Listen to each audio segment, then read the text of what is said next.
Giving a politician a mic and asking him to finish everything in 8 minutes is not a good thing. First of all, I'm very humbled to be a remarkable panel here. So thank you, Selco, for giving me this opportunity to speak here. I can go on about a lot of issues that we face day in, day out. I just want to give you some context in terms of why my background is important, because I came from the tech side as well, like you. Spent 20 plus years in the US and then just came back and said, okay, I need to do something for the community, jump right back in politics. First time I lost, second time I won as an independent. So I had a lot of learning. I just needed to understand the system ground up. Because India, I knew what the systems I knew were decades old. So I really had to learn that. It took me 8-9 months to really understand everything, understand the problem itself. But at the beginning, when since we're talking about failures, after I won, I said, all right, people started coming to me with a lot of issues, and I said, okay, we should put a system in place for things to get solved. And I said, let's open up quick call, 2-3 people call center and ask people to call this number and say, report all the issues that they see every day. And then automatically created a backlog of all these issues and assigned it to appropriate departments. And said, all right, departments will take care of it. So I don't need to do anything. So, I fell flat on my face. And initially, we did get, start getting about 100 plus calls a day for maybe a week or two, and then eventually it went down to about 50, then eventually it died completely. So nobody wanted to call the number and report an issue. They actually wanted to come meet me personally and wanted to essentially humanize the entire process itself. Right? Just come in and talk to me and get the assurance that these issues can be solved. Like I represent a rural constituency. We have about 236 villages that comes under constituency. So everybody wanted to come in and see me. So the reason why I even thought about putting this process in place is because I just did a quick math. 5 years is my term. Maybe if I meet everybody, we approximately have about 80,000 homes. If one person, I might probably reach about 5,000 homes at the most. So what about the rest of the 75,000 homes that I cannot reach? So that's why I really thought, okay, let's create a system and put that system in place. Like I said, we fell flat on our face. People who used to come and meet me, we also started tracking why are these people coming and meeting me. So 70+% of the people who were coming and meeting me was all related to revenue issues, land issues, some government related, but essentially all revenue related. Other 10% was get me a job, recommendation letters, and then other 10% more so for a lot of, they've done something wrong, I need to call the cops and say, give me a break. So those are, these are all real issues that a politician really faces, and I think these are all things that we started tracking. Like, okay, how do we solve this? The problem was, I wanted my time back. Because if I was always in problem solving mode, there is no way I could do the actual work that I'm supposed to do. I soon realized that I'm not doing what I'm supposed to be doing. And I'm doing, and I'm supposed to be doing, doing work on policy changes and things like that, spending about understanding the problems at the ground level, so absolutely zero. So then what we decided was, since I come from the tech side, we said, let's do a panchayat hackathon. So we said, all right, let's bring the entire, 20-30 departments to the panchayat, and we said, we'll stay here for 2 weeks and resolve, I said all, and I said, oh yes, a little bit, some of these issues.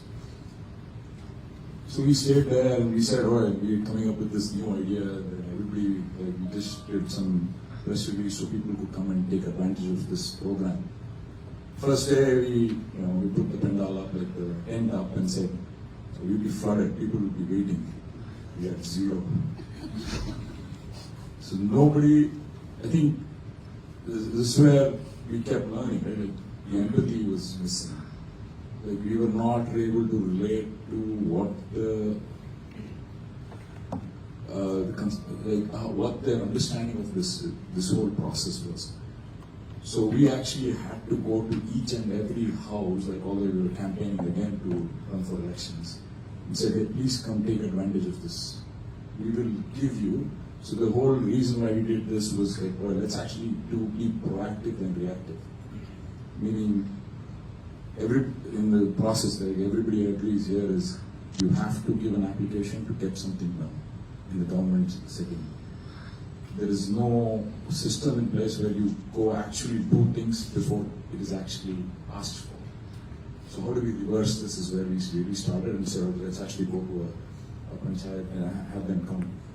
Again, we fell flat on our face. We thought, oh, this is a great idea, everybody wants to take advantage of this. I think then we dove deeper and said, why? Why are people not coming in? And they said, hey, this is all bluff. You're just doing this for self-promotion and whatnot. And we really were thinking we'll do that. Eventually we went and dragged people out.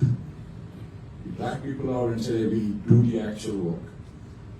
The reason why this was also an important learning was both for the government officials as well as for us, is like, the joint director here, he said, silos. Right? One of the things that you took on was the water department. Drinking water to irrigation water, they don't speak to each other at all. So we had to bring these people together. So just give you a simple example. The village has been in existence for about 450, 500 years. There's this one street. Just giving you this example because how silos are actually affecting issues. So you needed multiple departments to solve an issue in that one small street in a small village. So you needed the electricity department, you needed the panchayat raj, you also needed the revenue, you needed the surveyor, everybody wanted to do that. So since we were present in that one panchayat, all these departments were there, we were able to go in and execute that, which was a hundreds of years old problem. So slowly we were trying to learn that. Like initially we thought, I used to call somebody and say, hey, take care of this problem. I also started tracking that and think, okay, when I call the government official, they're supposed to listen to an MLA. That's the I think expectation, I guess. And I started tracking that as well. Of the 100 calls I made, maybe 3 or 4 got solved. And that was again, an egg on my face. That okay, one time I called, it gets done, so that's not the case. So these are quick learnings. 1 minute. Okay. I'll stay true. I will not be a politician. So those issues and in that 1 minute I have a lot more stories that I can share, but I think a lot of learnings. Even at the policy level, right? So as you talked about, I introduced a private member bill on climate change, and that was introduced 3 sessions ago. I thought, I introduced something new, it's a private member bill, everybody will be happy, and so everybody will support me. And the subcommittee asked me to come and present it 100 times, and they said we didn't want this bill to be presented as a private member bill, they wanted it to be a government bill, but they wanted. So anyway, so long story short, I think some of the lessons that we have learned is no matter how good your idea is, how the expectation is different, and if you miss the empathy part of it, it is always going to be a hard lesson. That's something that I learned coming from a different background, jumping into politics as a whole. And then FPOs, because asked me to cover the FPO side of things. In a general sense, this is what I don't get mad if I say this is, I think what I've seen is we actually have a lot of plans, but I don't think there is a follow through. And I think that is the major issue with the FPOs not being successful as well, is really just implementation, making sure we have the right advice, we have the right hand-holding required for these programs to be successful. And I think in a tech world, right, day one, day two. So we are very good at day one, implementing, go build a building, we have all parties come take pictures. 1 year down the line, it's all there. The operation, the day two operations is where I think a lot of the budgets need to be allocated. I mean, those are some observations that I've had. With that, like I said, I have a lot more lessons that I wanted to share. Just one more last thing. For techs, because I'm from tech, I want to share this one. Okay, 30 seconds. I thought, Karnataka, Silicon City, everything is, the government would have adopted a lot of tech. Yes, they have adopted, we've made progress. I'm not complaining because we're talking about failures. I just wanted to openly talk about this. So I dove deeper and wanted to understand how these processes work, right? Like and then how tech has actually been implemented and why, you use tech to, cut down the processes and optimize the processes and make sure it is actually giving the actual results. So when I dove deeper into the tech side of implementation, we have a system called e-government, which is where all the applications get processed. Bureaucrats here know exactly what that is.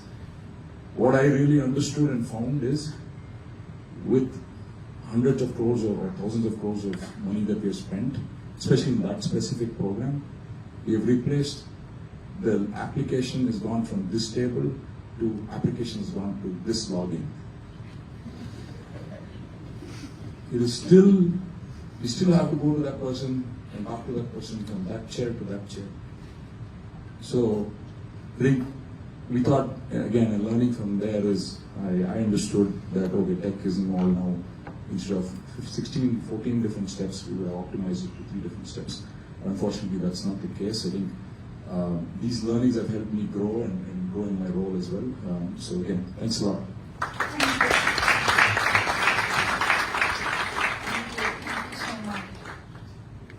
It's very, in some ways, I think you fulfill the wish that there is a very brutal explanation of what your job or challenge throws at you and what are your options, how you handle it. And you in fact reiterated what I always felt in my work, that the ground moves firstly differently. You might think that मैं ये करूँगी तो ये हो जाएगा. That does not happen. That is one. Secondly, it also moves slowly. You want things to be done in a certain time frame, and particularly coming from the tech world, I think, and today with the media around, everything has become very condensed, but that is not how reality moves. Thank you so much. Now I want ಹೆಚ್ಚಿನ ವಿಡಿಯೋಗಳಿಗೆ ಪ್ರತಿಧ್ವನಿ YouTube channel subscribe ಮಾಡಿ, bell icon click ಮಾಡಿ.